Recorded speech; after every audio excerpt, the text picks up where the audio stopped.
Uh, I'm there. Good evening, everybody. Welcome to the latest NWO tasting. Tonight, we are doing Monsters, the latest installment of our Monsters of Islay series, which means, shockingly, we're going to drink a bunch of whiskey from Islay. So it's probably not going to suck. Joining me this evening to present some pretty amazing drams, we got Tim MacKenzie here. What's up, Tim?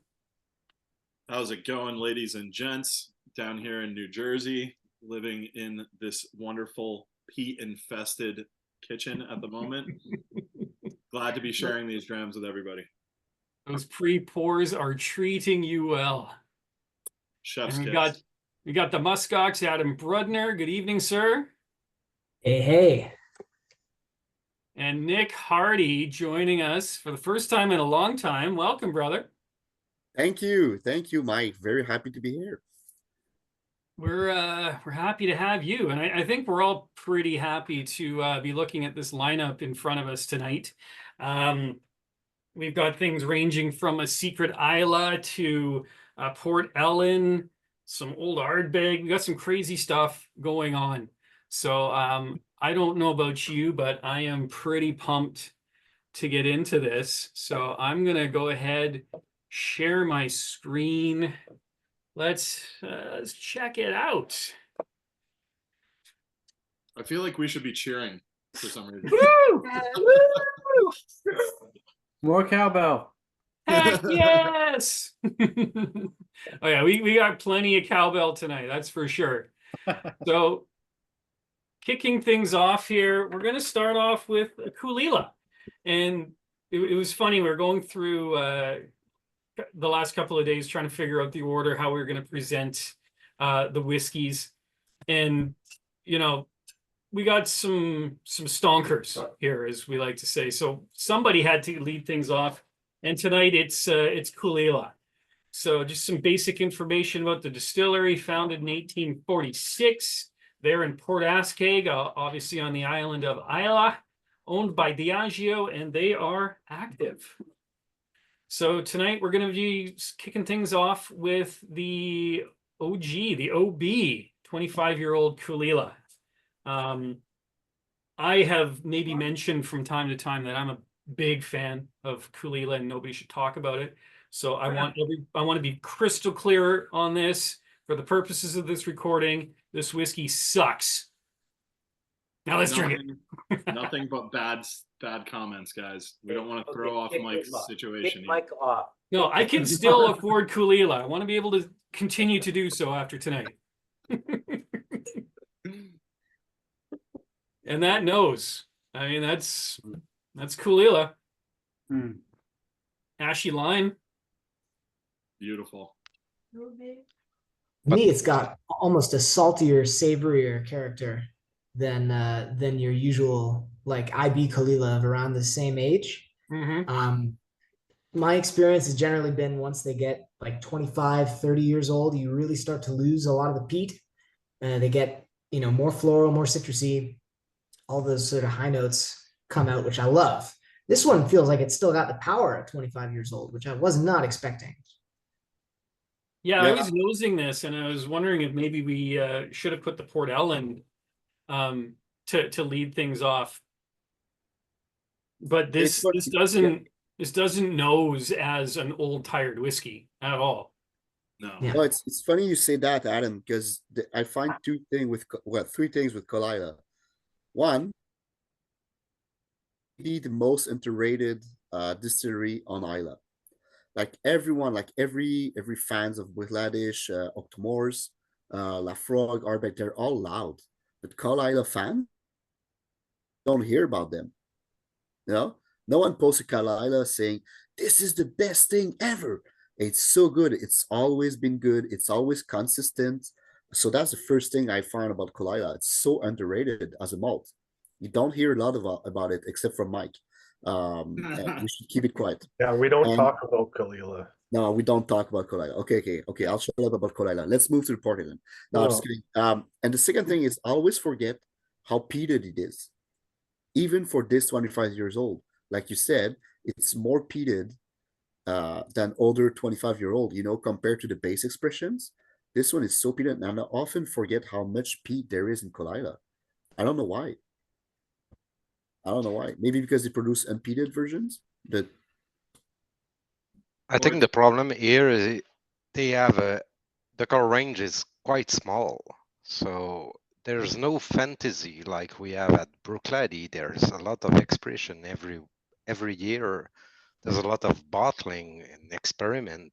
At Caol Ila, there's nothing of this. So if you don't go in the independent bottlers, you have to stay in the core range. So maybe yeah, but that's why we don't hear so much about Caol Ila. it's still so good and consistent. Totally. Yeah, I think Absolutely. that's one thing that is absolutely true about Caol Ila is its consistency. And you know, I think that has something to do with the fact that, I mean, it is a bulk distillery. The Juggernaut. vast majority of its distillate ends up in Johnny Walker's and other blends. And Diageo runs it as a bulk distillery, and they need consistent product so that those blends that come out are also consistent. But the quality, it's always there. And whether it's an OB, an IB, doesn't matter. It's going to be a quality whiskey regardless. I've never had a remotely disappointing Caol Ila.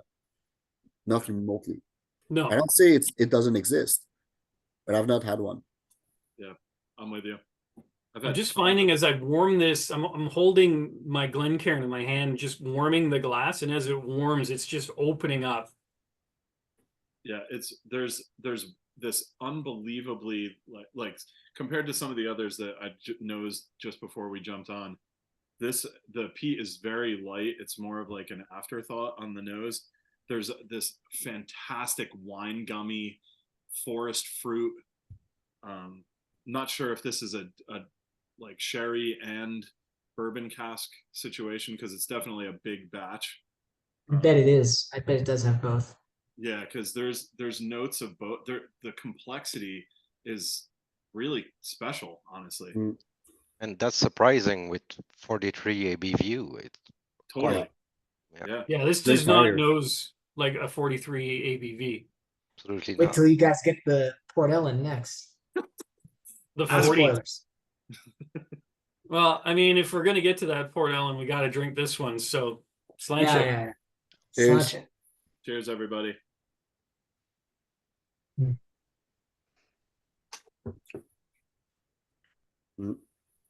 To me, this one goes deeper on the peat than a lot of the other Caol Ilas that I've had at this age range. Like it's more medicinal. There's more of a black pepper. The oak's a little bigger.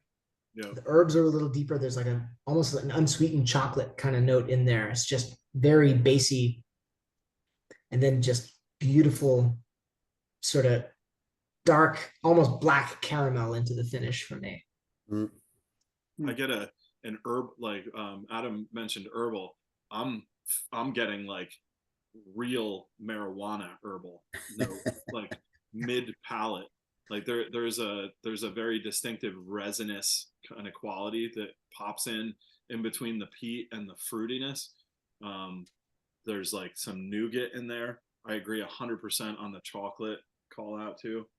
It's almost it's like semi-sweet every once in a while, but then milk chocolate other time. There's complexity is really Very shifting. really Yeah. spectacular. Yeah. I find there's a lot of citrus, like burnt citrus and chocolate mix. Yeah. You know, in most Caol Ilas, like orange chocolate, and stuff like that, and it's really really good. It's not those overly sweet mint, Iro, whatever. You know, it's really just fresh and a little bit acidic, and yeah, bunch of chocolate notes, malted, roasted. It's the mouth coating is really great too. There is a viscous quality for that, ABV. It's right on that precipice of like, is it going to leave like that oily quality? But it's not overbearing either. Like this is a whiskey that I would bring to somebody that is just getting into peated whiskey. Oh yeah. and just to blow the doors off for him. Mm. It's definitely not a starter whiskey, but there's something there, I feel like, for every different level of whiskey drinker. You know, it's I I funny. really love Sorry. Go ahead. the sorry, the saltiness in the nose and the mouth. It's amazing. I really love this. Yeah, I there's was, a lot of brininess to it. It's got a very coastal vibe to it, and it's just so balanced. Like Yeah. so many of the whiskeys that we have in these tastings are bonkers, right? In one way or another, they'll be, you know, it's a sherry bomb or a bourbon bomb or a peat bomb, or you know, there's that one note that just really stands out and carries the whiskey. There's nothing in this like that. It's got all of these notes, but there's nothing that like reaches out and punches you. It's just everything comes at you in a wave. It's fantastic. at the same time, I find it's very easy to pinpoint the flavors. You know, it's not like, oh, I'm not sure, I don't know, oh, there's something going on. No, it's very easy for me, and from what I hear from you guys, to say this and that note and chocolate and maltiness and crispy and bright. You know, it's not just oh, it's good and it's kind of mellow. It's, well, yes, it is well balanced, but it's easy to write notes on it. Yeah, to define. Yeah, I'm right there with you. Yeah. I'm getting a really nice guava note on the nose now that I've had a couple sips of it. Oh, nice. Well, I'm asking Tim- myself, if you were tasting this one blinded, would you have guessed it's Caol Ila? No. Probably not. No. I would for sure. I'm getting that Yeah, nice kind of lime wine gum Yeah. vibe to it, and I always That's the immediately lemongrass. identify that as Caol Ila. I get the personally, lemongrass. I will have said which is maybe my it's favorite. 18, 15 years of Laphroaig or something like this at first. The peat You know, I note. was reading a few reviews online today, and most of the reviews are kind of negative about this one. And I just want to say to these people, like a great Quebecer once said, "Are you crazy in the head?" Oh my God, like, how is this disappointing? It's And malade how mon esti. ridiculous, Hey, how God damn it. ridiculous is it that this is the starter dram Yeah. for the evening, everybody? Yeah, pretty wild. If this was Oh, my man, only it's like dram of the building night, I'd be very happy. For real. Yeah. Like, Already a good night. No guarantees it gets any better though, so just of Thing course, is, I Russell want to comes go out in my and- backyard right now and burn a bunch of maple wood, because that's what I'm getting on the nose out of this. Yeah, you know what? There is a little maple sugar kind of quality to it. Yeah, I didn't good call. recognize that. Yeah. Good call out. Brudner, what are you getting on this? So my great crime is that I have barely had a whiskey in the last 4 weeks. I've been drinking nothing but cocktails. I bought the Smuggler's Cove book a few weeks ago and went off the deep end, and That's now cool. own That's more a rums great than I book. ever thought I would. To me, I had a Mezcal Paloma the other day. I don't think for the first time, but certainly the most memorable time. And it was rimmed with tahini, the Yeah. spice mix. And for me, this is exactly that. It has the herbal smoke and the grapefruit hit and the salt and this like really roasted chili kind of note and spice note in there that shows up on the finish for me as well. It's like sort of this like lingering, almost cayenne pepper kind of vibe. Man, it's good. And you know what, Adam? Tagine is such an underrated plate. Oh yeah. I'm about it. I'm So- fully about it. Perfect for Caol Ila. Yeah. All right, well, that is the Caol Ila. Not terrible. Nope. Thanks, everybody. Have a good night. See you later. All right. Up next, of course, we've got a Port Ellen. So Oh. Port Ellen, founded in 1825 as a malt mill, and always was a malt mill. The distillery was just kind of their plan B, I guess. It's shockingly in Port Ellen on Islay. Ownership currently is Diageo, and they closed in 83, although they have recently been reopened. So for tonight, we're going to be enjoying a nice little Gordon and Macphail Connoisseur's Choice bottling from 1980. This one was bottled in 1999 at the ripe old age of about 18 years and at 40%. So let's get to it. I will say for sure that I haven't had, I don't believe, any Port Ellens that are younger than 20 years old. And I was told years ago by a gentleman on Islay that the reason that Port Ellen was shuttered was that it took so long for the whiskey to get to a happy point for the distillers. So, you know, when you're looking at 18 to 20 years minimum, it's tough to keep in business like with that type of a situation. So I'm very excited about tasting this. And I know Adam gave a couple notes in our tasting group chat earlier. So I don't want to say anything until he jumps in.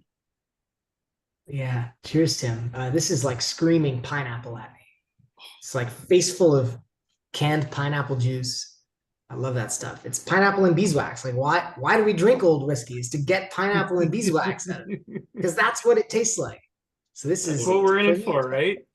Oh, yeah. This is totally delivering on those flavors for me. The peat is like more subdued than I expected, almost which not I thought was existent. really interesting. Yeah. Nose-wise, this should have been first. Well, there was reasons. Yeah, Okay. I'm finding it thin on the nose to start. I get that, like it's an old school rubber eraser note on the nose too. Nice. That's been I'm- locked up in the cabinet for 20 years. Yes, exactly. I get some persimmon also. I'm getting all the melons and a bunch of lemongrass. Totally with you on the melons. Great call. I'm getting a First- floral hint to this, like basil violets almost. It's got Yeah, that kind of violet candy. especially. I Yeah, get for me, For- it's very leafy, you know, vegetal. Yeah. At first nose, I was quite surprised because it was like fresh malt. You know, Yes. when you do beer at your home and you make it boil and everything, it's like for a 19 years old, I wasn't expecting that at all. Totally. I'm with you on the maltiness, and I get a little chamomile also, like a sleepy time tea.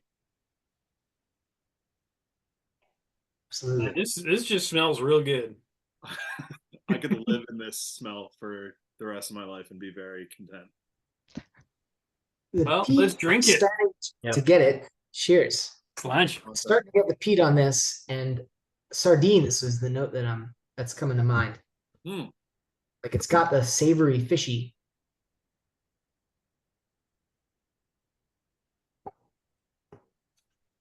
I've had this before. It reminds me of smoked oolong. Interesting.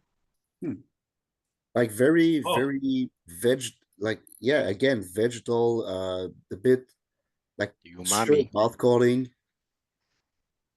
The finish is just all peat. Oh, Yeah. I like Peat- Jake's vegetable Peat and stock. pepper. Yeah. A little oak spice, but not as much as any other Port Ellen that I've had. I love how the initial palate is sweet. It's got caramel, it's got the melons, it's got the pineapple syrup.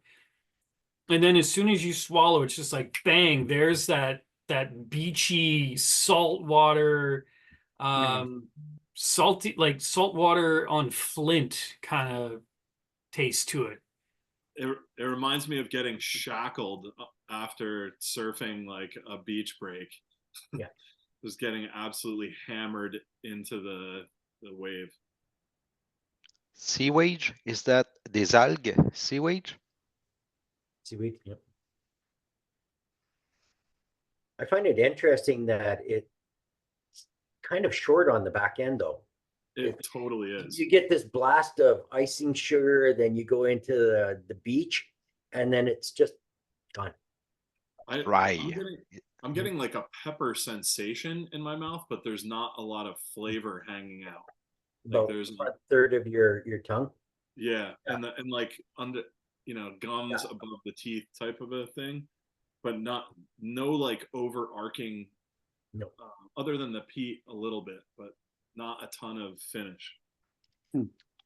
Drop of water opens up that nose. Interesting. That I like Kent with the icing sugar. Definitely get that. But I find the water kind of pops the peat out a little bit on the nose, but it's more it's less that, medicinal harsh kind of Islay peat. It's almost reminding me of a spring bank now with a drop of water in it. It's very farmy. convinced me, It's very Myke. farmy. Oh yeah.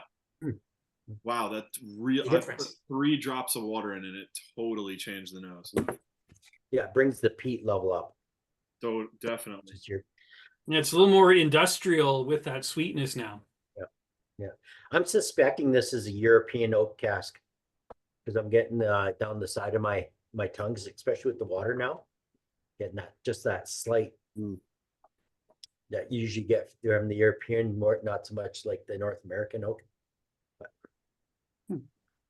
This reminds me that the build of the peat on the palate reminds me when I was a kid and I'd go camping and chuck way too much birch bark in the campfire. And you just get that enormous plume of black oily smoke that like gets in the back of your nose. It's those same kinds of very resinous, like deep oils and the sootiness. Very tasty though. Mm-hmm.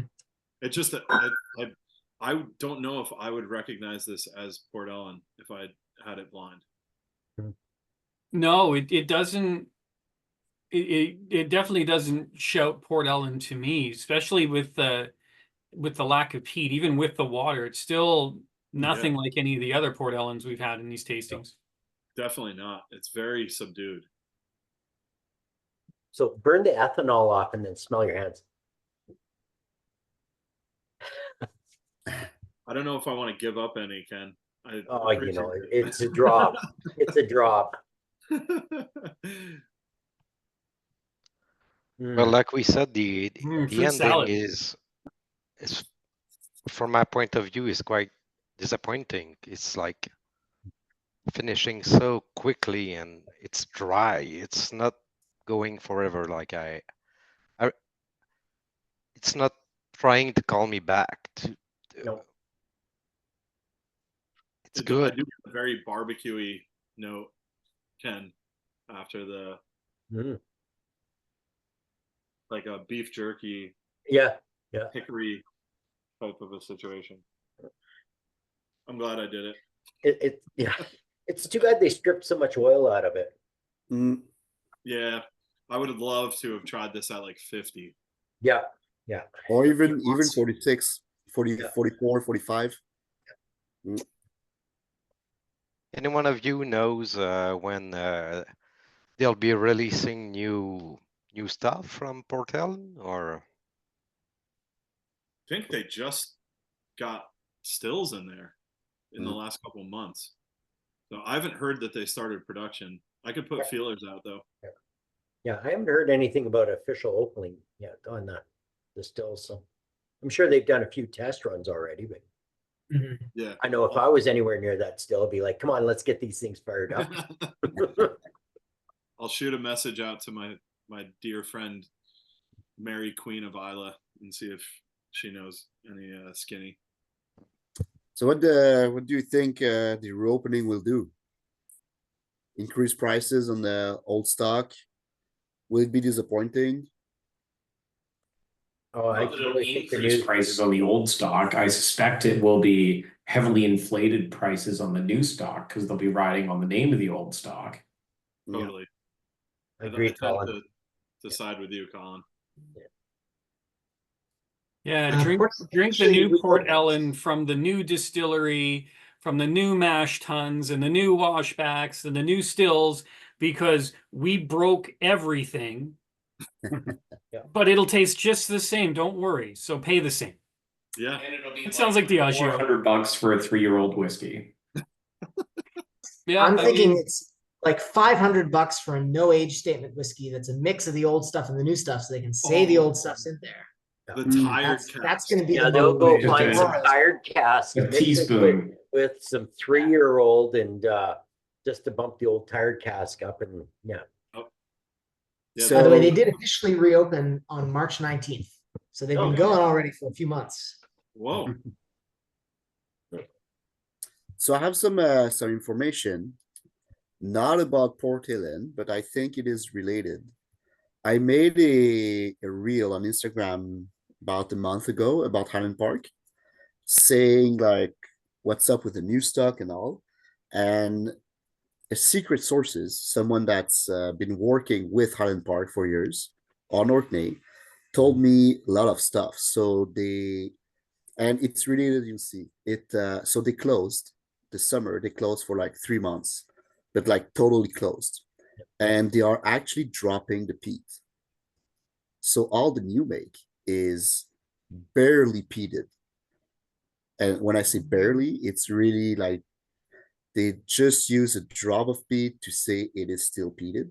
And when I called out Mark Varsden, the global brand ambassador, said, yeah, but people talk, but I mean, we've run tests and we have a way of doing exactly the same as it was before, but we're dropping the peat. And I said, well, I'm sorry to say, but peat is peat. Like if you can use other sources of fuel if you want, but it's not going to be peated as it was. And he was a bit pissed. And but I think it's related, to Port Ellen, because you can have like all the same stuff if you don't use exactly the same, like if you don't have the exact same recipe and the exact same mash tun and the exact same stills, it won't be the same. No, for sure. no, I mean that's it. I look at Klein Leash, right? Yeah. They cleaned their stills Yeah. with the wax go, Yep. right? Yep. Don't There clean they- your stills. Yeah. Duh. Yeah, you Full can stop. call yourself Right. Port Ellen. You can call it Port Ellen 2.0. I don't know, but Port Villain. Yeah. Port Villain. Nice. Whoa. Whoa. Wow. Well, we've known the source from all our whiskeys so far. So let's get into something that's a little bit more mysterious. So this one is from Elixir Distillers. We don't know the distillery on this one. It's just an Islay distillery. So we'll talk a little bit about Elixir because they're pretty awesome. Just in terms of an IB, all the different lines that they put out, the width and breadth of the whiskeys that they release. I don't know too many other IBs out there that release such a huge range of cool stuff, from elements to Port Askig to SMOS. We've got two real beauties from SMOS tonight. This is the first one, this Islay. So they've been around since 2002. Two brothers, Sukhinder and Rajbir Singh. They started specialty drinks, renamed it to Elixir in 2017. They're out of London, and they are very, very active in terms of what they are releasing. So tonight, our first Elixir bottling is going to be an unidentified Islay distillery. This one is from Single Mąlts of Scotland. This is from their A Marriage of Caṣks line. So for this line, generally they'll bring together different cask types. So they did a Bunna that was like 2 sherry casks and a bourbon cask. They've done I think they did an Ardmore. The last one was Ardmore. So they bring together multiple cask types, blend them, and bottle them. This one is 30 years old and comes at us at 47.5%. And I've been very excited to get to this one. Right there with This you, one's a Laphroaig. That's exactly what I was thinking too, Ken. Well, if it's an unidentified Islay distillery, it's probably another Caol Ila, but you know, let's pick it apart. Let's see what we think it is. Smells like a Laphroaig to me. It totally does to me too. Like, and I feel like I've had some 28 years, a 32 that was reminiscent of this. I've had a really bad run at trying to pick out old Laphroaig blind, so I'm not going to say anything. Yeah, I was gonna say the same. Every single time I say, "Oh yeah, this is Laphroaig," it is not. So I do the opposite. I keep getting poured Laphroaig blind and not Yeah. guessing it. Yeah, for sure. It's tough. I feel like above 25 years, it settles into this very non-Laphroaig kind of a zone, especially on the nose. Wait till you get to the palate. Yeah, I was gonna say, I feel like this is almost certainly Laphroaig. The nose is just so clean and like, But it's still Exactly. got that medicinal iodine Mm. that I always get from the Laphroaigs, right? I don't get a ton of of like that the plasticine or the Yeah. iodine. Like, it's there a little bit, but I've also had older Port Charlottes that have that, like above 18 years old. Yeah, even some Ardbeg past 25 years old have this Yeah, too. like the 70s Ardbegs. Yeah. I'm getting almost like a sweet Italian sausage sort of vibe where it's like savory and licoricey. Great call. But- Oh my God. But otherwise, it's very clean honey, peach, pear, soy sauce a little bit, getting into that kind of savory vibe, but still like very saline and very sort of down the middle. It doesn't have any of the like carbolic sootiness of the Port Ellen, or even almost that first Caol Ila. Yeah, I'm with you. There's a delicateness to it that, I mean, it's not shocking. It's 30 years old. Yeah. But you still get the leather out of it. Yeah, there's a little bit of like saddle leather. Mhm. A Dark ton- chocolate. It's a wet horse bit, like leather horse bit. I Yeah, can see absolutely. that. Yeah. A light pipe tobacco too. What's the ABV? 47. 47.5. That's, The which nose is is crazy. great for 30 years old. you Yeah. know? All right. What do you think? Well, Ken's already there, so should we all join Ken? All right. All Let's as fast as join- possible to catch up to Ken. Jeez. That's good. Oh yeah.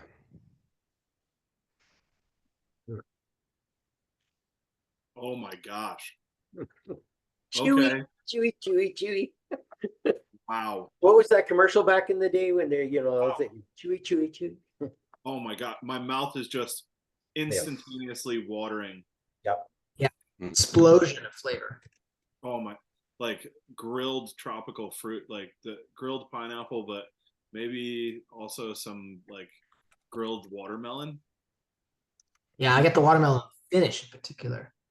Fruity, meaty. Yeah. Definitely. I get like an earthy blast as it develops, like turmeric. Yeah. Really like, dense Almost and earthy. Almost like a cayenne type of effect around my tongue, the edges of my tongue too. Yet I'm getting 30 like years old chewy guy. tobacco on back to the back of the palate, right? Okay. Okay.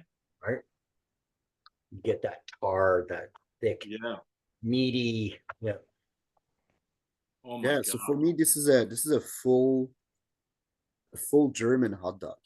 Like with the big fat bathwurst, like Oh, very yeah. well done, with the Some relish. sauerkraut on top, smoked mustard, sweet homemade sweet ketchup, and Yeah. the mustard is just a little spicy and smoked, and it's like a Choucroute. full dish, like choucroute, yeah, sauerkraut. So, That's unreal. yeah, Like I I didn't agree. think I would say this, but this absolutely smokes the Port Ellen. Like it's not even a Hands down. categorical situation. You still have a lot of peat for a 30 years old. Like I had one taste and the peat is like I tasted it right now, but it was a minute ago. I'm still living in that. I hate to say it, the Port Ellen is a 0 for me. The nose is really good on it, but I don't know. I'd give it a low 80s probably. I loved it. I'm gonna stand alone here. I loved the Port Ellen.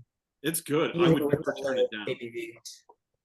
Yeah, I still like this better, but I have to give the Port Ellen kudos. I definitely like my whiskey a little more robust and meaty and Yeah, I just wish that Port Ellen had a bit more proof. Like, I think if it was in like the high 40s, it would have blown me away. But yeah, I think they stripped too much of the oil off and took all the flavor with it. yeah, it didn't drive hard enough. I liked it. You know, probably like kind of higher 80s on my end, but yeah, it kind of lacked that the beautiful Port Ellens I've had before.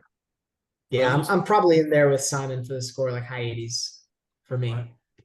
I almost wonder if it was like if there were some, because obviously it was a batch. I wonder if there was like some over oaked older stuff that went in there too.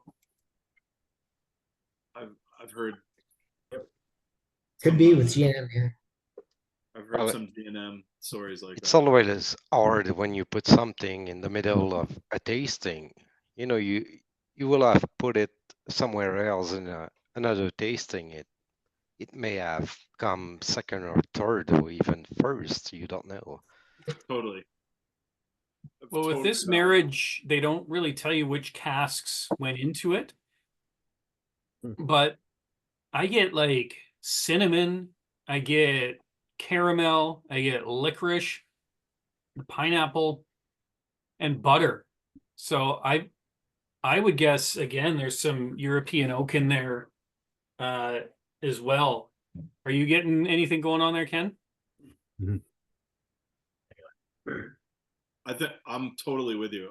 It wouldn't surprise me if this was another like one cask of bourbon and sherry. Yeah. I wonder if this is even like one of those really old what do they call the stack where they make the sherry? The Solera. Yeah, the Oh, Solera. yeah. I wonder if that was an old European oak Solera cask in there. Could I feel like they'd want, if they had a Solera cask of 30-year-old Laphroaig, I feel like they'd want to show it off.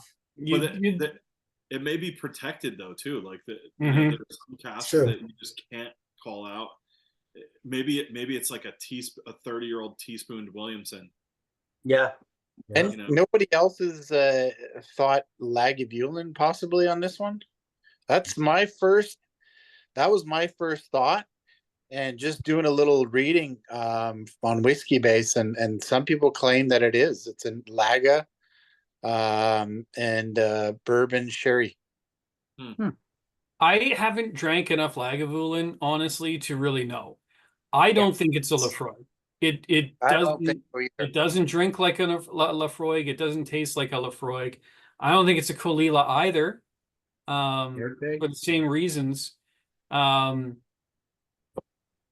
Is it a lag? Maybe.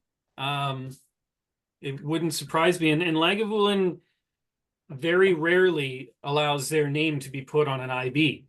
Yeah. So valid. that would certainly track.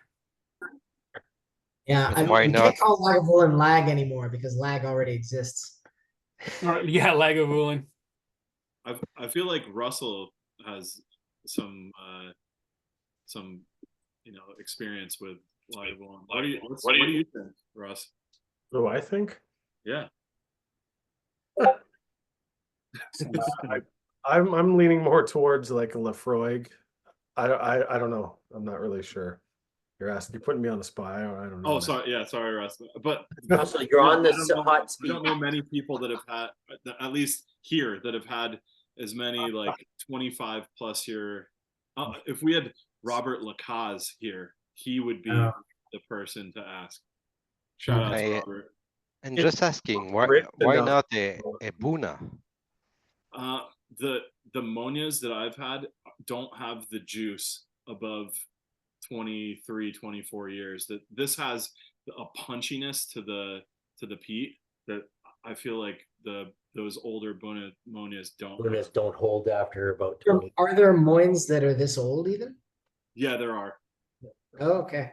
Yeah. I don't know if they call them Moynia from that far back though, and if it's Yeah. an IB for most of the time they'll call it Steosha. Yeah. At least for the arts. I had something. David Brody poured me something that was 32 years old the last time I was at Bunnahabhain, and it was unbelievable, but it was so understated. Don't they use? Is it Saint Magdalena or no Saint Margadale? Oh yeah. No, Margadale, yeah, they'll Margadale, call it Margadale. Elixir will generally call their peated bunnas Margadales. Yeah, They I did know one that in the Elements line. I know that I've had at least 3 that were above like the 28 year zone, and they're stunning. But it didn't. There's diminished peatiness on those compared to that. This has so much punch to the Yeah, it's peatiness good. on the palate, like, and it's so viscous and like mouth coaty that that's what is leading me to feel like it's on the Laphroaig side. But I'm more than For happy. me, like fool me 3 times, shame on me. First couple years, I'm pretty sure this is Laphroaig. That's like, to me, it Caol Ila doesn't have quite this level of punch, even at 30 years old. Caol Ila, you'll get the floral notes kind of in a different way. You'll get the tropical notes sort of show up differently. The earthiness, I don't think, is the same in Caol Ila at this age. Yeah. And I certainly have not had enough experience with old Lagavulin to say anything on that. This is a washed out quarter cask. It's brilliant. Like, I cannot believe how much I like this one. Well, one thing that could help us determine if it's a Laphroaig or not is just drink a Laphroaig. There we go. I mean, just throwing that out. So crazy, it just might work. So next up, we do have a Laphroaig. Again, this is from Elixir. This is from the SMOS line. But this is Laphroaig for sure. So they were founded in 1815 by Donald and Alexander Johnson. I was reading a little bit about their history earlier today, and apparently Donald died by falling into a boiling mash tun. No. My God. What a way to go. Seriously. Wow. That's pretty badass, actually. That is like, and peated mash tun. Did they keep using the mash tun after? Yeah, that's That's bottle? Laphroaig's secret. Yeah, it's true spirit filled. Yeah, that's where that tropical fruit comes from. It's Donald. Love it. That's dark. Thanks, Donald. Slancha, buddy. So they, of course, are in Port Ellen. They are owned by Suntory Global, and they're active. So this particular bottle, 27 years old, again, from the Single Mąlts of Scotland series, this time from the Director's Special line. And that bottle is just sexy AF, I gotta say. I'm super jealous that Russ got to do all those pours. This one is from a first fill bourbon barrel, only 210 bottles made, and coming at us at 51.2%. So now that we know for sure this is a Laphroaig, does it smell like our mystery Islay? Which year was it bottle? Do we know it? I think this is a newer bottling, right? Yeah, this is newish. last year, I think. Last year, okay. Wow, that nose is wild. I know it's a bourbon cask, but there's so much fruit there. Tropical fruit all the way. Also, for those who don't read the chat, I was looking at the like Secret Islay on KWM's website, they just straight up say it's a Laphroaig. Yep. I Yeah. read your comment and I went and see and So yeah, I feel like that probably ruins the mystery. I'm Just okay go with with it. that. Yeah. Pretty good bargain for a 30-year Laphroaig, I guess. Yeah, mother of mercy. I want to pre-order it. I think this one's been out for a while. Yeah, Yeah, but they say pre-order on they Kensington. probably have. Yeah, they might be able to get more, it looks like. So get your orders in if you want one. That's a keeper, I think, for bang for your buck. For Yeah, sure. I can't even believe that. Chris definitely getting the mango on the Yeah. nose, getting Yeah. mango and icing sugar, Banana for me. some licorice, arrowroot cookies. I see Brandon's comment with grapefruit. I'm getting that, but like grilled grapefruit, like with caramelized sugar.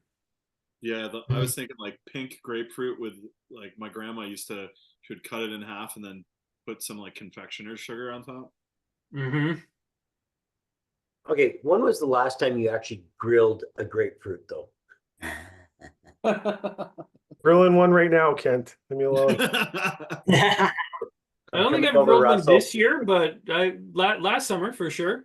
Yeah. I love putting fruit on the barbecue. Fruit on And the barbecue grapefruit and then, caramelizes really nice. then transferring it to like a planked fish. I'm super down. Yes. Oh, my next tasting note on this one: planked fish. Yeah. Like a cherry wood planked brook trout. I'm with you.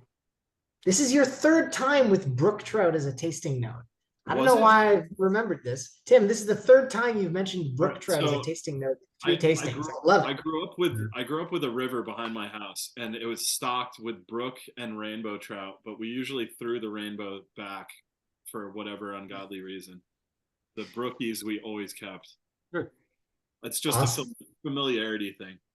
Yeah, like I'm sure there's a story there. For me, I'm sure I've used burning birch bark as a note 5 million times at this point.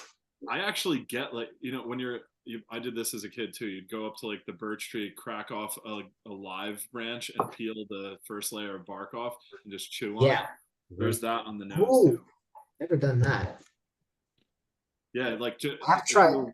walking through the woods, Mm. just grab it and like chew on it like it was a cigar because you're 10 years old. Yeah. You just chew on it like a cigar. Wait, you weren't smoking real cigars at 10 years old? Are you even a man? 12 Like, years what's wrong old. with you, Yeah, Tim? they held me back a couple of years. I That's why he's smoked, got the big beard, because he's trying to prove he's a man. Yeah, I was 2 years late. That's why. I smoked my first one at 15, and I remember it was end of the night after going to the club in Montreal, believe 15, it. 16, and I was with a friend sitting in front of my parents' house, and we smoked it like full Robusto in like 15 minutes. Jesus. We just did not understand why it was like such a headache and like bad. We're like, Why you felt understand, like it's puking. supposed to be good. Oh man. So for me, this is very good, but this is just a Laphroaig. It's straight up good Laphroaig. End of the day. I get a lot of like fresh cut grass on the nose too. Like meadow cut. Ketchup chips? Oh yeah. Pickle.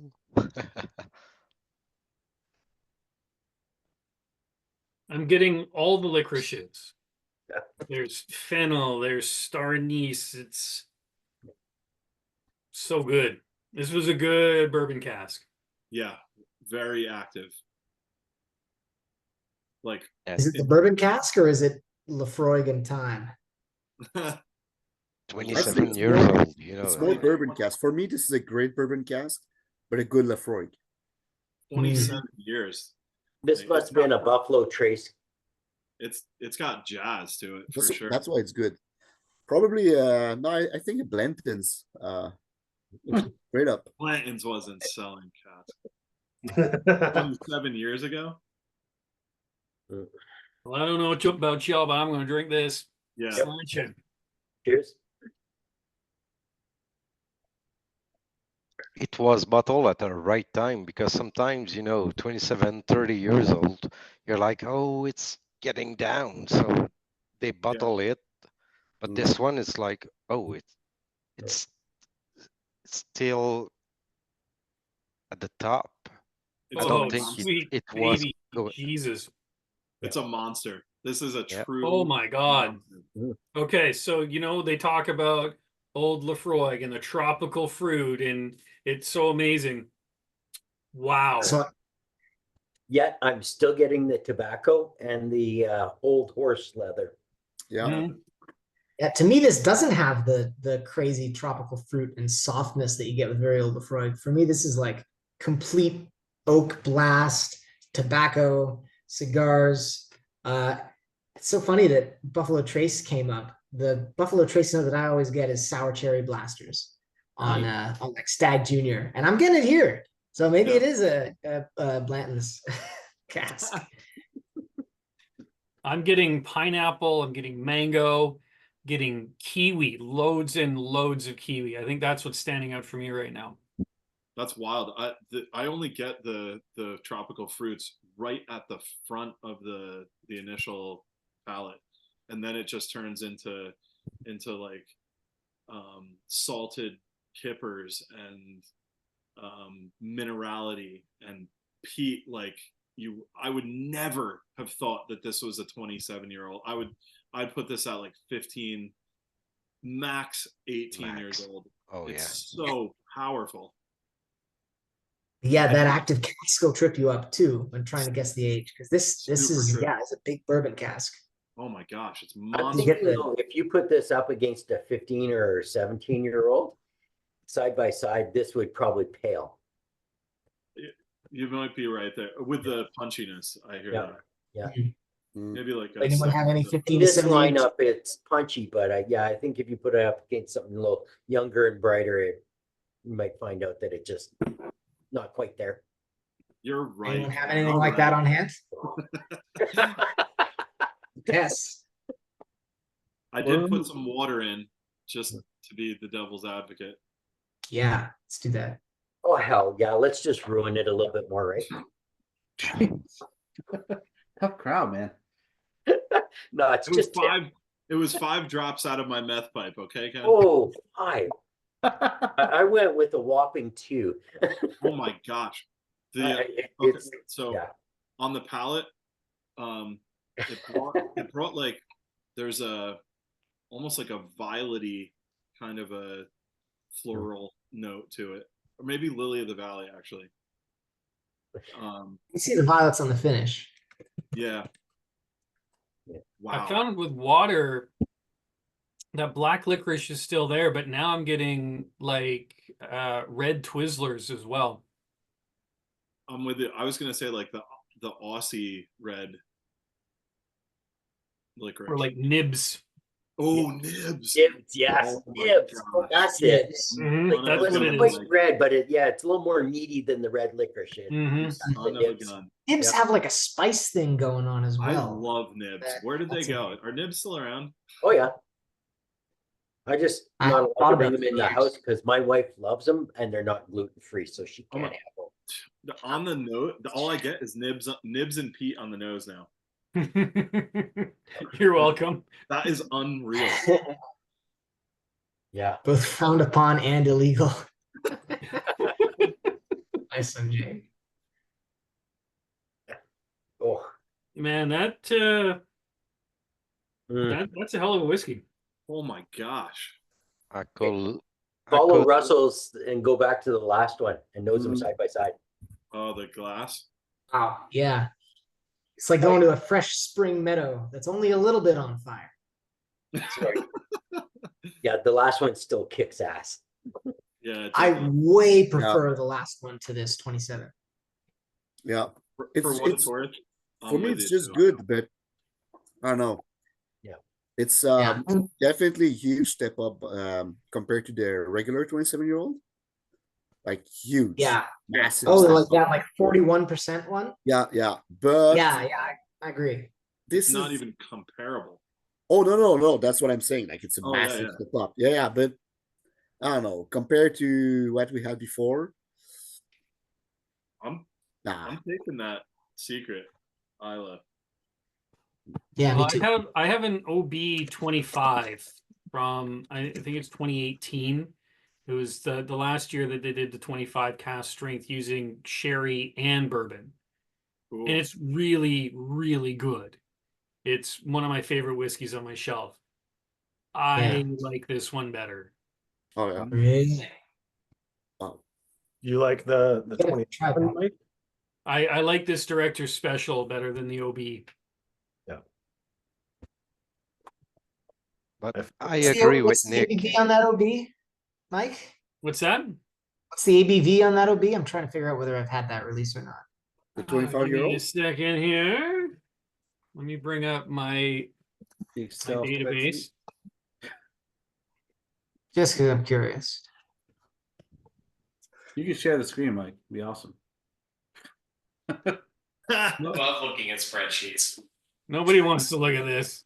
I love gotta that do. spreadsheet. Well, we'll save Yeah. that for the after draft. That beautiful colored spreadsheet. Yeah, I was gonna say, I've looked at your spreadsheet. It's pretty impressive. I Wow. feel very at home with I'm trying to Fucking figure out go-to how I team. can get Mike to come to my house and do that same for my house. We'll save that for the after draft. So Adam, it's 48.9, Yeah. bottled in I think 2017. Okay, I think I've only had the ex-bourbon one, which was 52, which I think I prefer to this. 48.9. Wait, I really thought I had tried that one. All right, never mind. It's really, really good. But this one, I dig this director special. This one is badass. It's a great selection, guys. Mhm. So since we're, we're still trying to figure out that the secret Islay, let's try another Islay distillery that we're all familiar with. Let's go to Ardbeg. So this one founded in 1815 by John McDougall, which is funny. John McDougall, if you're part of the Friends of Bruichladdich group, you'll be very familiar with a currently living version. Yeah. They are located in Ardbeg, Islay. They're Telling me there's more than one guy named John McDougall in Scotland. in Scotland, right? Inconceivable. They're all named John McDougall. Yeah. So they are owned by Louis Vuitton, Moet Hennessy, and they are active. So this bottling tonight, another IB, this one from our friends at Douglas Laing. I think I spelled this right now, Nick. Yep. All good. There we go. This one's from their Old and Rare Platinum selection, distilled in March of 1991, bottled November 2011 at the age of 20 years old. It was done in a refill hogshead, bottled at 54.5%, and is one of 128 bottles. This That was is a very badass looking different bottle. color from the others, which I find interesting. Caramel. I'm gonna have to Was live looks more vicariously like- through you guys because my sample leaked and I don't have this one. Oh no! Oh man. Brudner. No. I think it's The the bottle fizz. looks like it came from Buna, short and squat. Yeah. The little dumpy. Yeah. Adam, you're about 2 hours away, buddy. Drive on up, man. I love it. Aren't you in Hopkins right now? Yeah, yes, sir. Little Yeah, heads up, open man. up. Little heads up. That's all I need, man. All right, good call. We got places to stay. My whiskey's not up to your caliber, but you're always welcome. I don't Appreciate it. believe you, Reggie. Yeah. Yeah. Maybe. I think your whiskey's just fine. Yeah. This is a different nose. I like the nose. Yeah. I like it a lot. This is very different from what has come before. I'm gonna go refill my water and cry. I'll be right back. Oh, wow. Should we talk rocks? Would that be better? Tastes like all of the rocks. Oh my God, this is the best whiskey of the night. Yeah, that's what I was gonna say. Oh man. Oh wow. Wah, wah. So this is a completely different nose. Yeah, for sure. Like from anything we've had. I think what we've had has been pretty intensive. This is delicate. I'm not Honestly, getting a if ton of most is to depth walk to up to and not know this is an Ardbeg. I don't know. I guess it as an Ardbeg. I could see this being ammonia. Yeah, I agree. I wouldn't have guessed Ardbeg on the nose. Yeah. I haven't had a lot of experience with old Ardbegs, and I've had almost no experience at all with IB Ardbegs. Yeah. I've had a bunch, but 91 is close to the shutdown. No, Yeah. I don't know if I've had a 91. That being said, on the palate, this is totally Ardbeg. It's like, oh yeah, there's some old school. The nose reminds me of the canasta Buna. Just a touch, like not as rich, but Yeah, like yeah. a lighter Yeah. version. Which canasta? The great one or the good one?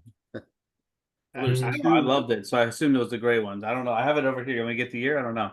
There's a Yeah. well, there's a warehouse nine. There's two warehouse nines, and there's one Feis that was a finish. The warehouse nines are full maturation. And And there's then the I don't 36. know. Yeah, the 30 I and got it the in the store, 36-year-old one honestly is worse than all the other ones. The 36 years old? Yeah, I didn't think it was even held a candle. to Really? the- No, Wow. yeah. It's one of my I thought it favorites was all time. I thought it was over oaked. Brandon, I'm definitely getting that Bondo on this for sure. Yeah. It smells like a body shop. The double bubble is a good call out too. The waxiness of the little wrapper also, along with the gum.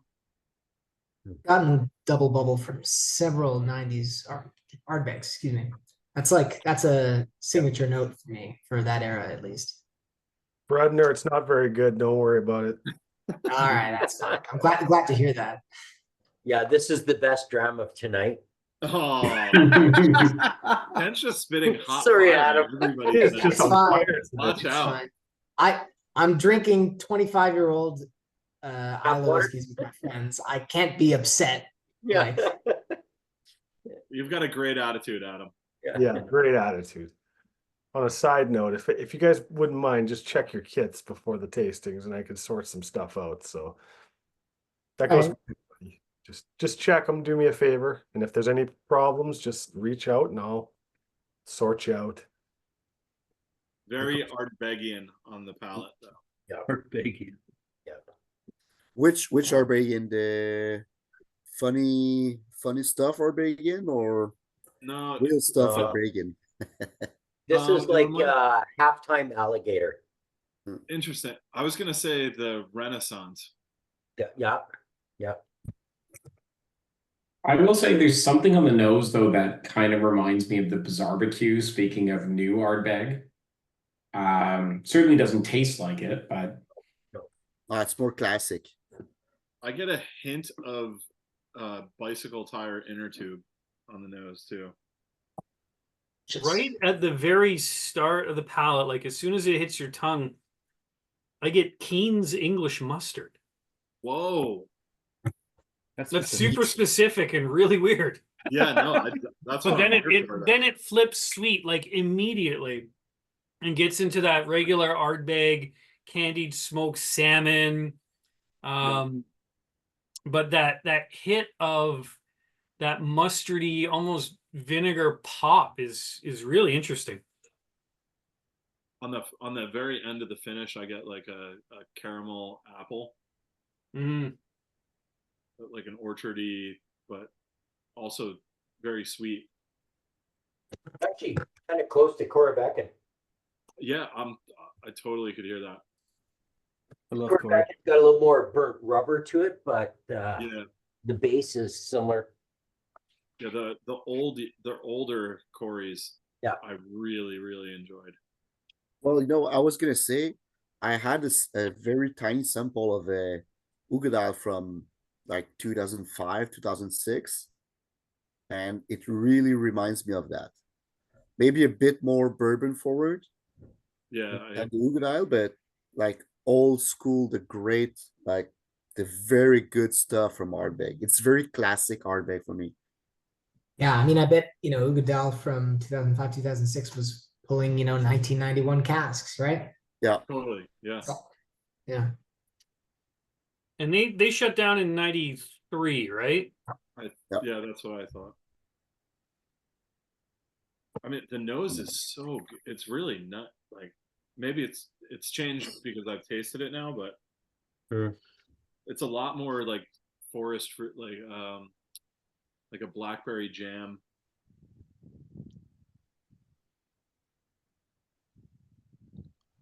The more I think of it, the more I taste it. It reminds me of the Octomore 7.3. It's like The initial attack of the peat. I'm with you on that. the butter, the sweetness, and the herbal notes are. Yeah. How old is this thing? 20 years old. I know. That's what I'm saying. It's like shocking that it doesn't have like a lot of the 70s and 80s Ardbeg distillate. I prefer almost hands and shoulder, or what do Head you and call it? shoulders. Head and shoulders above Knees the and toes. newer stuff.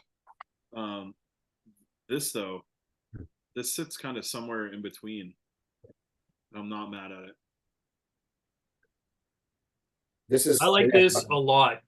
There's a really nice bitterness at the end that I'm really digging, because throughout the whole experience, you kind of get this roller coaster of sweet, little bit of sour, some nice herbalness, goes back to sweet, but right at the end, you get this nice bitter kind of, oak and grapefruit pith. It's nice ending. Still like with those overtones of that coastal salinity. And it lasts. Yeah. Oh yeah, this finish does not drop off. Yeah, it just goes and goes and goes. Yeah. I have a feeling we're going to be tasting this Ardbeg with breakfast tomorrow. That's a good possibility. Nicholas's tannin call out. There is almost like a virgin oaky kind of tannic quality in there to me. Yeah. I almost wonder, like, I don't get a lot of those fruity sherry notes, but almost kind of that sherry feel to it. Mm-hmm. Mix of casks. Yeah. Yeah. What does it say? I think it's a single cask. It says it comes from a refill hogshead, but yeah. So normally that'll mean probably bourbon, but could be an old sherry cask that they turned into a hogshead. Totally. Yeah, I was gonna say recoopered. Because it does kind of have a little bit of that tannic vibe that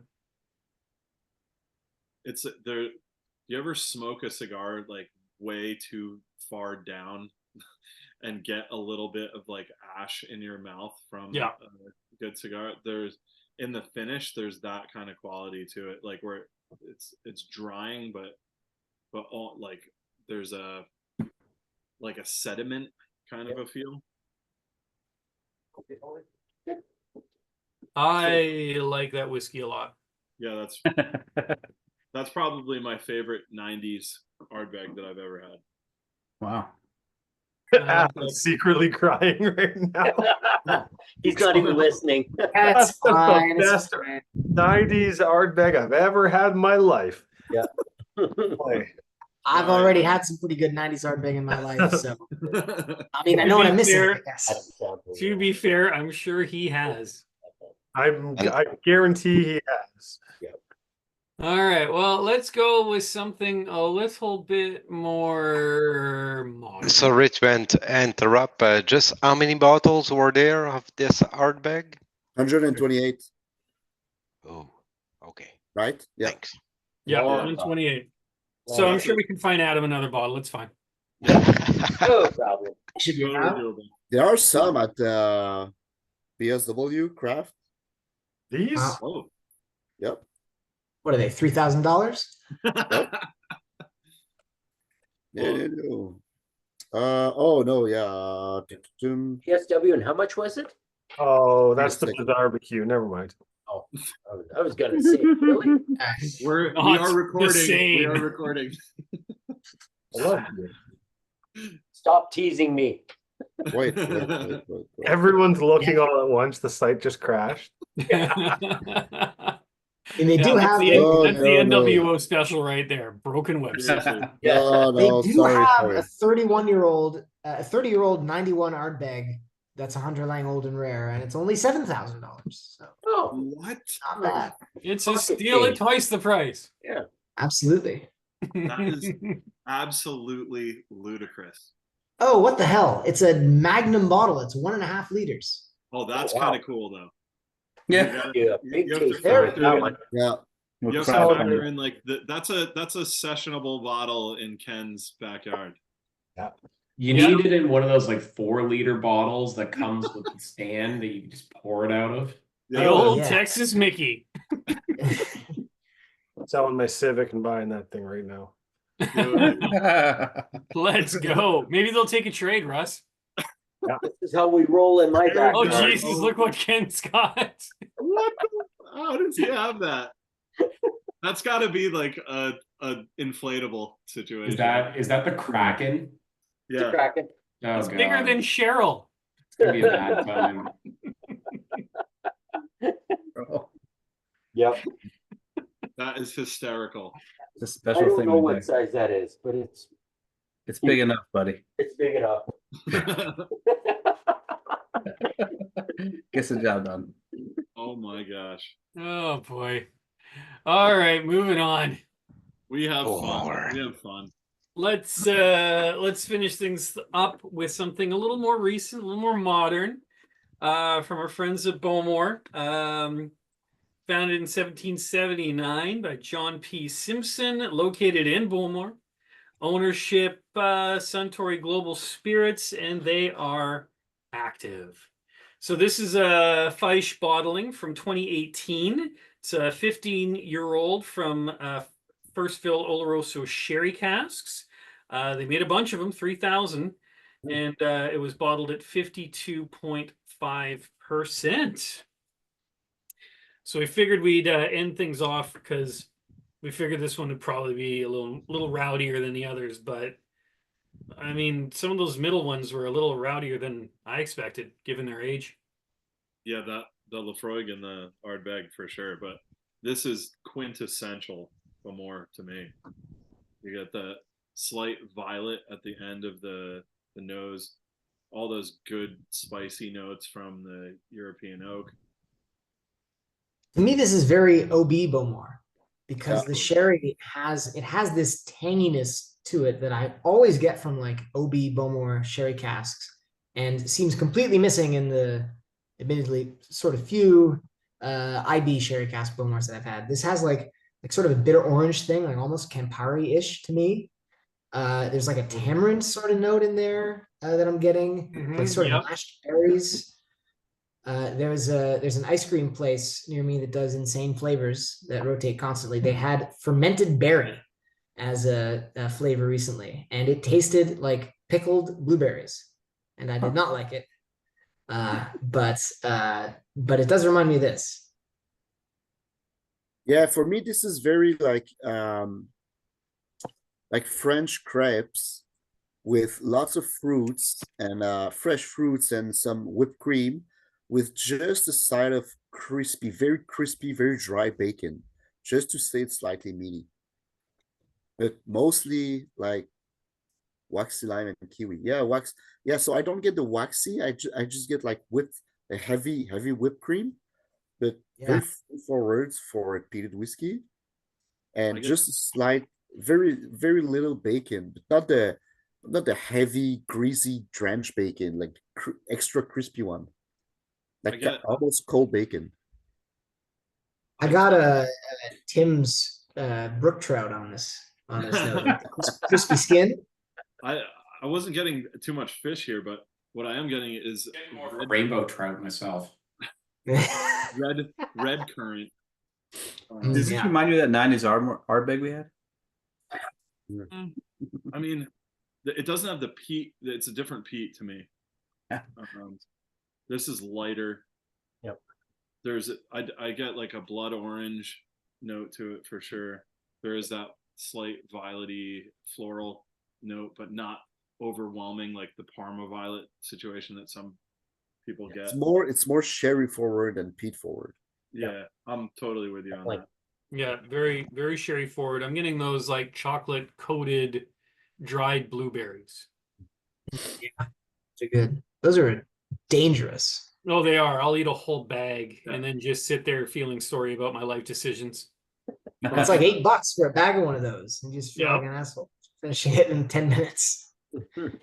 There's a little bit of like a cranberry, like the canned cranberry too. Yeah. I have a huge problem with to it. I get that. Yeah. Yeah. It does have the pine though and the salt, which is very Bowmore to me, especially the OBs. I have a huge problem with this. How can the distillery produce like such boring like core range and such amazing special and limited editions? Money. The answer is money. Sorry? Just What? money. Yeah. The answer is always money. That's it. Well, I think you're overlooking. We're operating on like the top 0.5% of whiskey drinkers. You have to remember that most of the world is drinking this on ice or, mixing it with Coke. Like, there's a huge space for the non-connoisseur level. Look, Bowmore 12 was the first bottle I ever bought, actually, back in the day, and I'm sure lots of it ended up on ice and everything else. No, I know it was not like a serious question. It was not a question I wanted a serious answer. But lots of distilleries produce high quality, affordable, or somewhat affordable core range and very good limited editions. But Bowmore, just like, I don't know, because we can criticize Ardbeg all we want, but Ardbeg, we beastie. Anoa a bit less for me, but still like not too bad. But Ugadal, like the previous Ugadals, the Corey is still very solid whiskeys. The 10 years old is a classic. But the Bowmore 12, 15, 18, 25, like, yeah, I don't understand what you're saying, Nick, for sure. I mean, they used to make that Lamrig bottling that was like the cask strength version of Darkest, and this does kind of remind me of that. And I don't know if you'd count that as a core range, but like that was definitely tens of thousands of bottles per release at the very least. Yes, I would count this, and it was great. It was great. That was one of the greats for sure. They don't set themselves up to explore the distillery quite as well as any other distillery. No. Like well said. No, totally. Core range is just kind of leads you at a dead end, and you probably aren't going to explore all the other ones. But then you get into some of their other stuff like that. I was just drinking with James the other night, and he brought over a sample of that second edition. I think it was 22 Aston Martin, and sweet baby Jesus, that was just a spectacular whiskey. Yeah, they are great. They are great, and that's my whole point.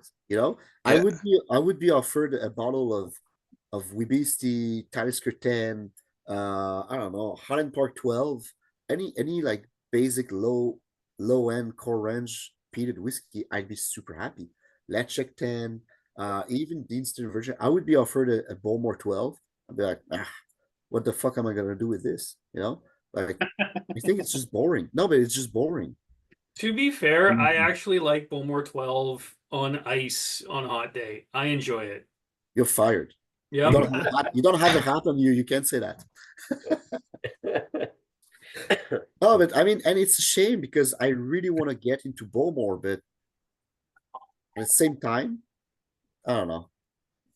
Well, if you want to get people into peat, if you want to get people slowly into peat, you get a Bowmore 10 or a Bowmore 12, but then you or go. Caol Ila 25. But after this, you never come back. I totally agree with you. It's so boring. It's Even It's like the Bowmores of the 90s though were spectacular, and then they just kind of lost their market share. Like they went away into this never land. Nobody hardly talks about Bowmore anymore unless it's old school Bowmore. They don't make Well, I mean, nice now. when did Morrison Bowmore get bought by Beam? And then when did that get bought by Suntory, right? Like they've gone through a lot of changes in ownership. They've gone from a relatively, I don't want to say like a relatively local, because Morrison Bowmore was a big company that had a lot of distilleries. You know, they weren't like the Distillers Group or Diageo, not quite that big, but they were not small. But they've gotten progressively bigger and offshored. And, you know, at what point at what point does control of the company move from distillery manager to CFO, right? Yeah. And right now it seems like most of those guys, all the big names, they're almost producing their juice just for the masses. Let's make the biggest buck out of the cheapest quality that we can build. Because I mean, we all drank old stuff and we're like, holy crap, why can't we have this now? But as mentioned earlier, like we're the 0.5%ers of the world. Nobody's making money off of us. No. Nobody's making money off of us. And that just is what it is, because there's not enough of us buying at a big enough volume to make any difference to these big companies' bottom line. That's just, it's a difference, but just in the tiny market share that we have. Like it, where that stops is where it starts eating into their ability to make that mass produced whiskey. Exactly. And I will say, I agree with all the general points. So Suntory took over Bowmore in 1994. All my favorite Bowmores have all been 94 to 2000. And then there have been SMWS got a bunch of casks of 2003 Bowmore that all got released in the last 4 or 5 years. And they were all amazing. And recently I've tried some 2004 and 2005 casks of Bowmore, I think also from SMWS. They've also been amazing. So I don't think the quality of casks of Bowmore has gone down. I think what's happened is that the blending philosophy of the OBs has changed, or has been, become less and less aligned with, just what a random ex-bourbon cask of Bowmore tastes like, or, well, really what an exceptional cask of ex-bourbon Bowmore tastes like that gets released as an IB. But I think the quality is still there. So, especially seeing those, early 2000s Bowmores become mid 2000s Bowmores and not really seeing a quality dip when they come to 17, 18 years old. I think the quality might be still there, and we might be in, for as long as it doesn't get too expensive, more amazing IB Bowmore. Because in my opinion, IB Bowmore is the best whiskey on Islay. Full stop. It is just my favorite. It works for me. The problem here is just, if you do a car range that's boring, why are you not just overrating it, just to satisfy a lot of customers, and not stay low, just put it a little bit higher. If you have the quality of the cask and you can do the mix and everything, why are you still doing low car range? So we are like, this is not Doesn't Johnny Walker Black it's drinkable. Why doesn't Johnny Walker Black get 2% better? They definitely can. They could just pick 2% better casks, but people like what they like, and they're making enough money as it is. So why change? Well, that, I think, is what they get better. They called it double black. Oh, there you go. But I saw, and that's, I guess, a different, well, it's a whole other conversation. But I saw an interview of the the founder of Arizona Iced Tea. And he said, why would I change the price from 99 cents to $1.50, $2? Right. I'm already making money. I mean, I'm making money. Employees are well paid. I get profits. I have a nice house, a big car. Why would I need more? And I get that it's a different conversation, but it's kind of the same with whiskey. you could raise the price a little bit to offer something a little bit more interesting. You'd still get your money's worth. Well, And you on would the satisfy other side of everyone. that though, Nick, is Sorry? they are raising the prices. Like, Yeah, they are raising the price, but they could raise it a bit more to make it more interesting, and I would buy it. You know, well, Pretty sure for the same price, they're doing the same product, even better. Mm. It's just cask they Yeah. pick.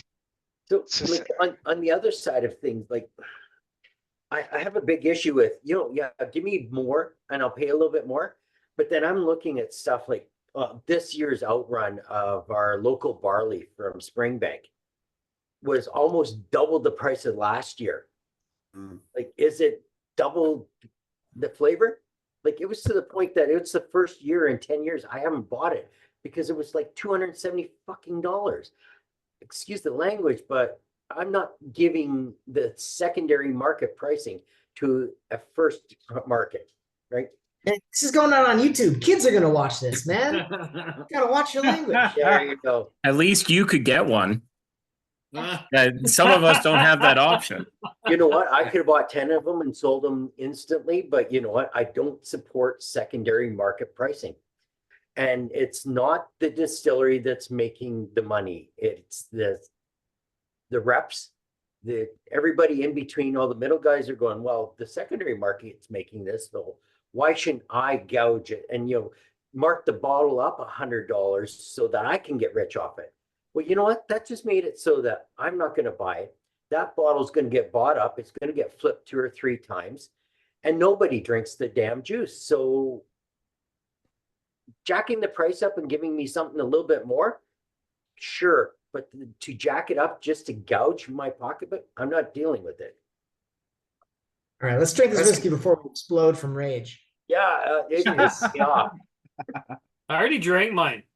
Mine's gone. Yeah, I I'm was gonna in- say, what are you doing? I'm in Aftergrams land. I'm too invested in all the discussions. I can't even I've gone to the next level, boys and girls. Damn. Yeah. I'm already on my way to hang out with Andre for the afterglow.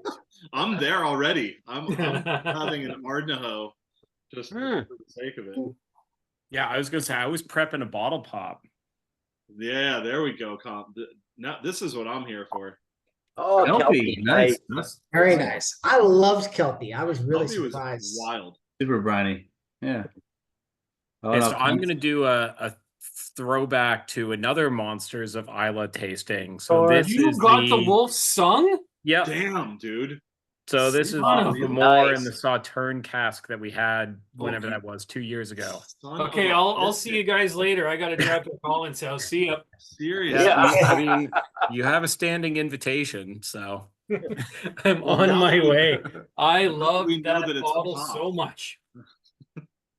All right, It's got before this we get bizarre into looking after last drams and bottle stopper pops on and all this, this we'll see how crazy this thing. goes. Oh, Kill the Colin- recording. Colin popped it. Yeah, like Let's is this a do- decanter? What is this? The train has left Right. the station, Mike. You gotta just Yeah. Oh yeah, Really. stop Yeah, recording. you better stop The wheels are recording coming off. now. Oh yeah, okay. Recording. Huh. You should have stopped it before my rant, but It's like I don't even know what. It's got like Oh, a it's little a glass plastic, top. like it's almost like a medicine cap or something. yeah, It's it's like a a- glass It top. looks like you could put that somewhere other than the bottle. La la la la la. That's like Demonetized. Demonetized. All right, Paul the wheels Marker. are clearly coming off. Have we stopped recording yet? Paul, Yeah. what was your favorite, you degenerates? Easy. Can we Easy. add Kent's rant to that list? That's the clear winner. so good. So funny. The clear winner. Oh my gosh. All right, we're halfway there. Keep them coming. Boys, you There's can- 6 more jams. Yeah. Yep. 6 more drams. It's going to be a rough Friday morning. Okay, so you can add one for Cheryl for number 1. For the Caol Ila? She liked number 1. Yeah. Who does number You know, 2? sway everybody's votes. Okay, we got 15 of 19.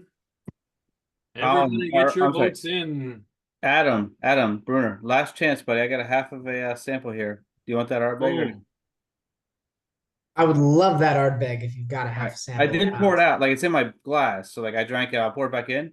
I'll send it Oh, to if it's in your if it's in your glass, just drink it, man. No, fuck it. Oh, I'll don't worry send it about to it. you. I'm No, going don't to worry work about tomorrow. me. You can Come have on. it by Saturday if you want it. Brudner, Drink your damn whiskey. I got you Drink it. covered. Don't worry. I got one extra sample. Look at this See? guy. It's in your glass. Come on. That's Yeah, ridiculous. you gotta drink that, Finish Reggie. that Ardbeg. I sent you a text like 45 minutes ago, but you're too busy talking about rocks and like old things and golly, man. I got you Now, covered. that Brudner. didn't happen, but that does sound like me. So now I'm questioning if it really did happen. No, I'm dead We serious, man. should- If Russell should got have- covered, that's fine. But We should add a few questions to this poll, like what was your favorite one? What was the daily drinker you will have, or what was the because we had Monsters like of Islay. whose Daily budget? drinker? Whose budget Yeah, is daily it? drinker. Is this Russell's budget? Number 3. I was gonna say probably the closest thing would be the Marriage of Caṣks one. Like my you God, could yeah. probably argue that $600 versus whatever. What did we say the Ardbeg was, like $3,000 or something? Yeah. Yeah. All right. Well, the results are in, and it is a bit of a landslide. I'm not gonna lie. No way. Yes. Interesting. 81%. Wow, there's only 2 different bottles. No, Should there's we one vote for the Caol Ila. That's That's true. right. Vote the- for One vote. Layla, yeah. Cheryl's Caol Ila vote was for awesome. Caol Ila, It was awesome. and Do we do a second favorite? I'm the host, so I don't get a vote. But I would have voted for the Ardbeg, actually. Mm. So Oh, okay. Cool. Those are Sorry, both very good. Yeah. Stunners. So Yeah, seriously, yes. seriously debating that pre-order, Jake. I did it. I was thinking about it when it came out, and then I tasted it, and I was like, yeah, this one's for me. So tropical, so good. Yeah, that was a real beauty. All right. Well, that was some good times, some good whiskey, some good rants. Solid anger in there. Absolutely. That's what we bring to the table here in NWO, whiskey and anger. That's so great. Such a good So time. thank you everybody for joining us. It's been an absolute pleasure hanging out and drinking whiskey with y'all. We're gonna stop the recording here, but we'll leave the session going for the after dram. So good night, everybody. Thank you, Tim. Thank you, Adam. Thank you, Nick. Thank you, Thanks, Russ. guys. Appreciate it, Look at guys. this. You guys knocked it out of the park as per usual. So I hope you all had a great time. All right, everybody. Good night. Oh, Cheers. cheers. Like where anybody's going anywhere? No. Did everyone else get a local barley dram?